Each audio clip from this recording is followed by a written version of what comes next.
welcome to the French Creek COG, Thursday, 20th of April, 2023.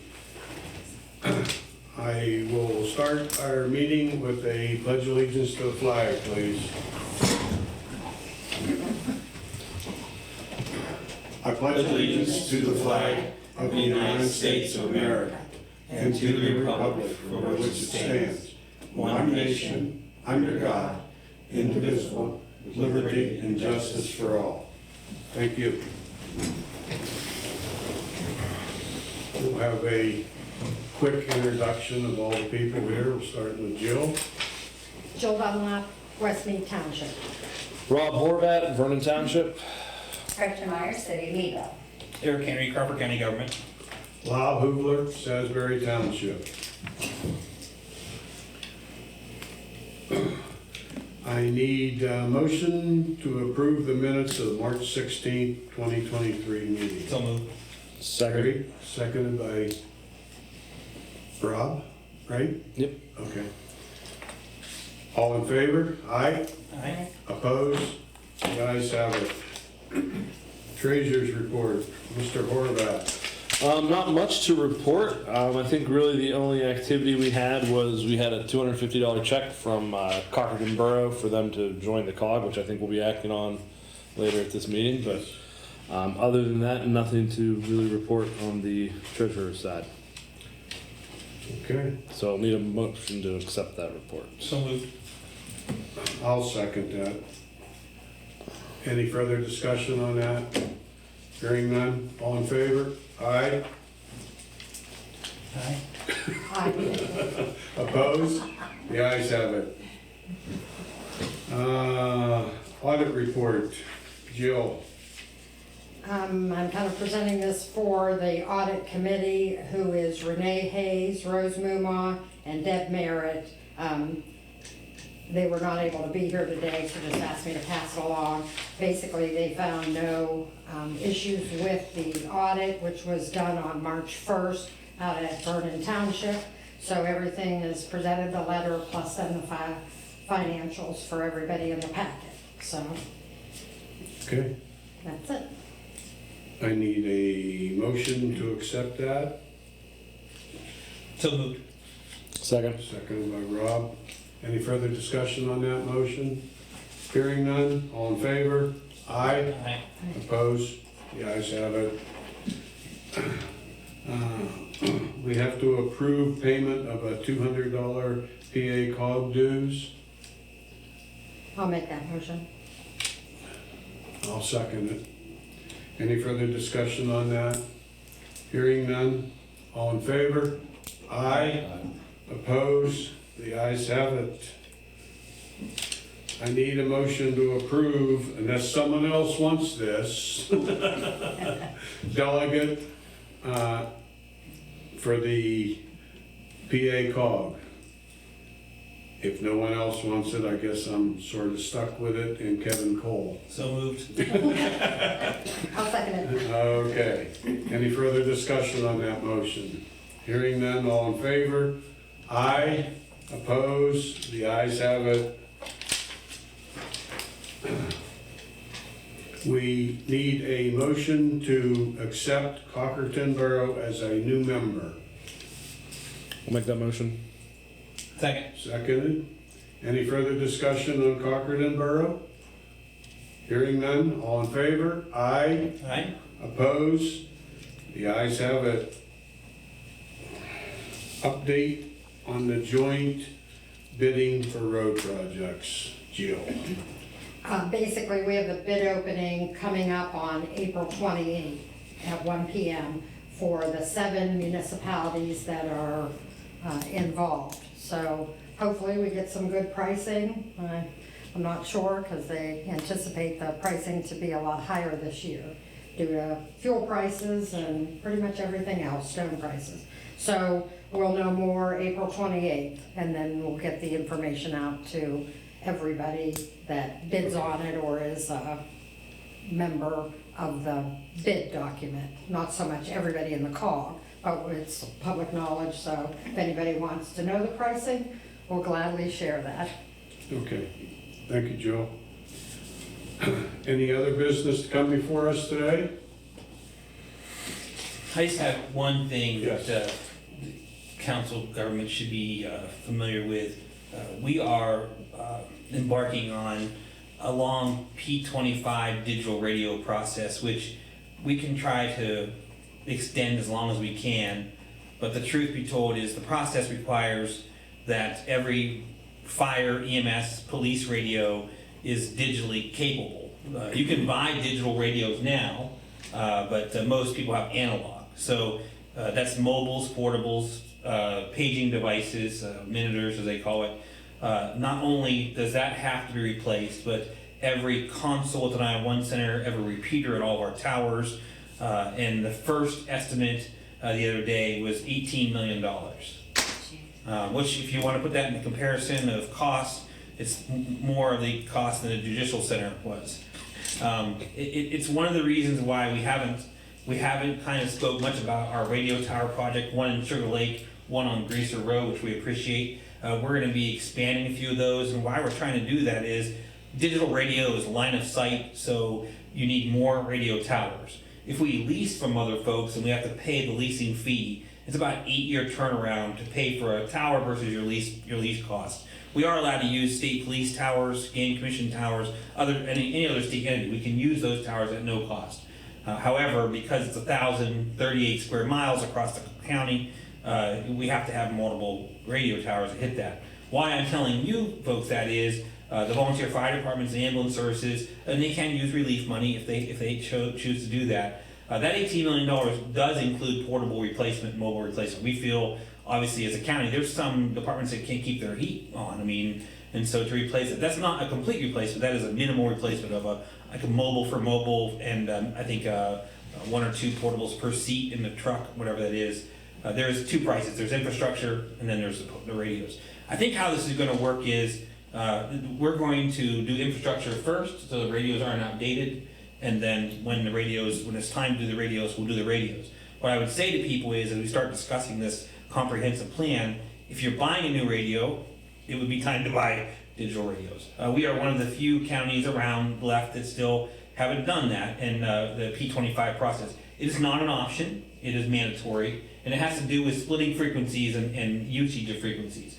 There are no grants, no CDBG money, anything that can cover those things unless you're in the low income areas. It might work, but it really is, it's really why you have to pay attention to the future, because this is something we knew was coming. Initially through CARES Act money, we thought, well, we could try to use some of that, but it wouldn't have touched the $18 million. So I'm just trying to put it out there. We'll be sending out informational letters to fire departments, police, EMS, municipalities, all of those folks, to say, as you start purchasing, now this is not a 1-year process, of course, this is a multi-year process. I think the more towers that we can control ourselves, the better, because not only do we not have to pay lease on those, but we can actually lease them out to Verizon. For instance, at the fairgrounds, which we own that tower, I believe West Mead's on that tower with us, we have a $48,000 net for AT&T and Verizon. The more that we can turn those things around and pay for those towers, generator backups, we learned that the hard way through the last wind storm. Not all of our tower sites have generator backup, we have battery backups. No one would ever imagine going over 24 hours. We had to fire up some generators to do that. So this is a massive project. This is a project that, like I said, it's equal to the size of some of the judicial center when you think about it, but there's just no way around it. Other counties have got it done. It will probably require a bond or something, a half match, half bond, and with the interest rates they are right now, as you guys all know, those aren't pretty. But just to give you an example of how it grows, in 2020, we talked about what this would be, and the estimate was 13 to 15 million. So when you talk about costs going up, that's just it's just what continues to go. So when the FCC says you got to do it, you have like 5 to 7 years to get through the process.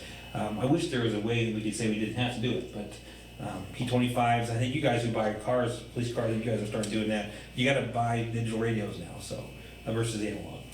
Now they'll tell you that Robbie can key a radio sitting right here and talk to somebody in Ticeville. I'm not sure why that's an advantage, but apparently that's one of the advantages of doing it. But there's a privacy portion of it too. You can you cannot have scannable radios, things like that. You won't be able to hear those things, but Erie has already done this.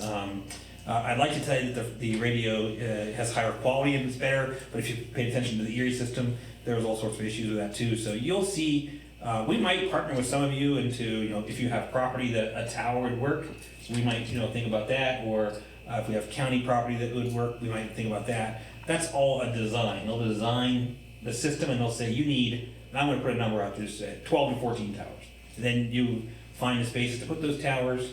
Right now, we're about 75% leased towers, 25% our own.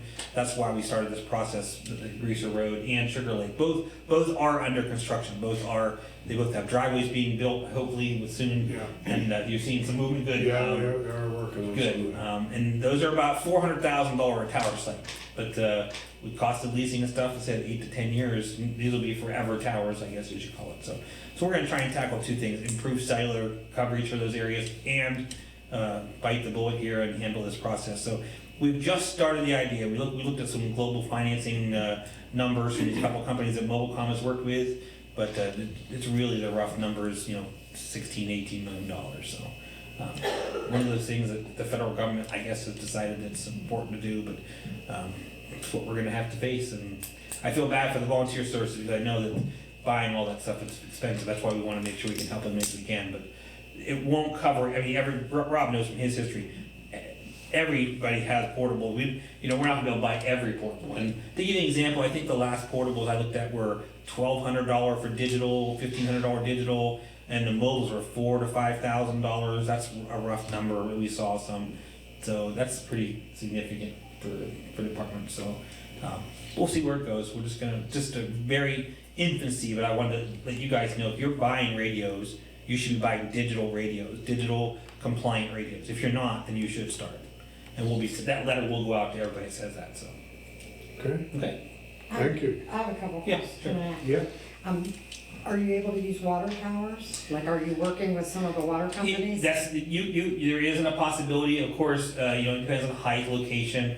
The folks who design these systems, because it's line of sight, will check elevations and looking at other counties. Crawford is not as flat as people think it is. I mean, other counties are fairly flat and they don't have as much problem, but they'll use line of sight. So there are some opportunities to use existing structures if they're high enough, if they qualify, things like that. So yeah, anywhere we can avoid having to build a tower would be great. So yeah.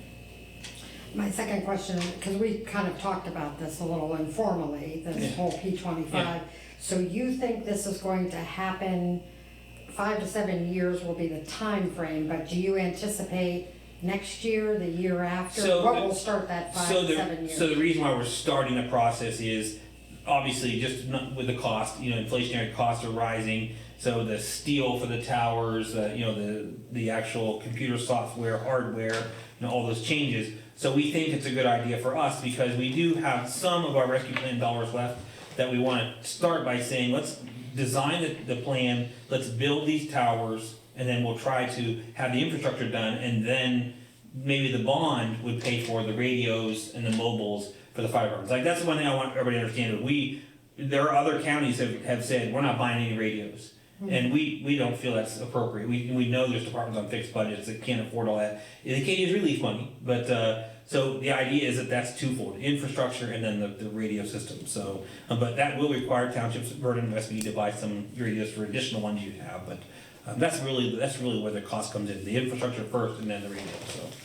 So when you're saying you will help with fire departments, what about police departments? Yeah, I think that. Any emergency I think what we service? did was we counted rough numbers, and that's Eric from Mobilecom is very well aware of everyone's stuff. So again, it just comes down to ways we can trim some of those prices down, looking at each other. If you buy them now, it's good to buy them, but you'll just see infrastructure. When people didn't know, we really couldn't talk much about it yet, but the cellular tower idea, the towers out in Greaser Road and in Sugar Lake, both are kind of designed to do two things. There's no, like for instance, right now, if you fall through the ice in Sugar Lake, you have no phone service. And so that's number one, it's important. So we're building that. Out there, it's Police West. Right. Your police force went out to North Shenango. They have an agreement now, right? They're patrolling North Shenango. And so we wanted to make sure that they had better coverage in North Shenango. So we're hoping that tower will solve that problem. But we may come to you. I will say, like in Robbie's case, we are looking at the hill, the main hill, and, because we rent currently a crown tower, but that will probably be our third tower, is an option there on the, on the hill there. And this is just, again, rough draft numbers, but they'll design it and they'll say, but water towers could potentially work if they're high enough or tall enough and they meet the need of the actual program. But that's some design guy who's got a lot more brains than I do to figure it out, so. Yeah, it's just a daunting figure and number for, a county to handle it. I have one more question. Yeah, sure. We actually, and this is kind of good timing for us. Yeah.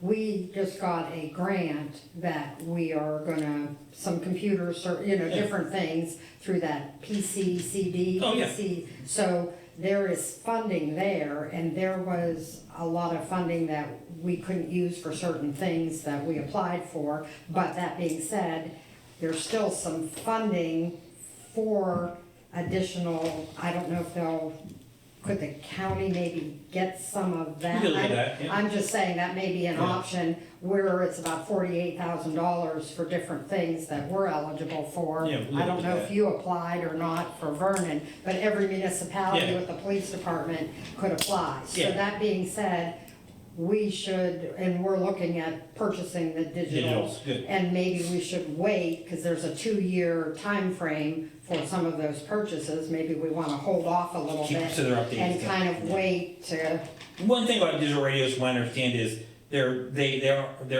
updatable. In other words, they don't Right. become obsolete as fast as analog radios do. So you upgrade software, you plug it in, and so that's good news.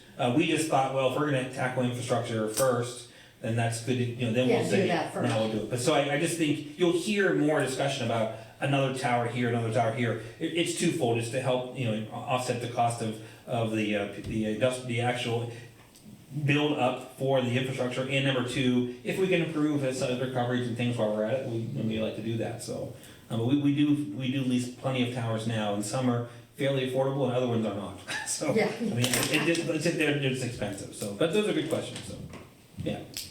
Eric, I had a question. You mentioned Sure. low income, like some areas. I'm just curious if there are areas that you're looking at, if there are townships and. Well, CDBG money obviously is tied to low income, and that's what, when we talk about improving, for instance, when we were talking about improving cellular towers, we had to do a canvas of where the tower would work and where it would fit, and there's only a few municipalities that it would work. We were talking like northwestern Crawford County, there was an opportunity, but then it had to be all inclusive and had to serve that area. And it's going to sound funny, but in order to be compliant, CDBG wanted us to narrow down the tower, so you would only be able to provide that access inside the borough of Conneauville, or not outside, which seems crazy to us. But to build a tower just to do that doesn't really. And if we tried and we had a good opportunity, but it kind of slowed down because of those requirements. CDBG is a little issue about that stuff, but we do have opportunity to do some other. We have other ideas, but. Every other county we've talked to has pretty much put the bill for this thing. So,